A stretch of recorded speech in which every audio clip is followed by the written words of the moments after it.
Hanging planters में पौधे लगाने के लिए यहाँ पर अच्छे से होल कर लिया है।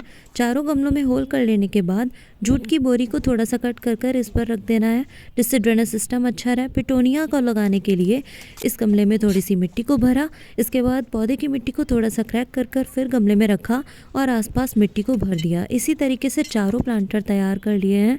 अब इन प्लांटर्स को मुझे एक बड़े गमले पर लगाना है जिसमें पहले से नीम लगा हुआ है। चारों प्लांटर इस पर अच्छे से टंग गए हैं। इसके अलावा अगर मैंने टांगे तो मुझे भी पीट कर पिटोनिया प्लांट बना दिया जाएगा। खैर छोड़ो, थैंक्स फॉर वॉचिंग, बाय।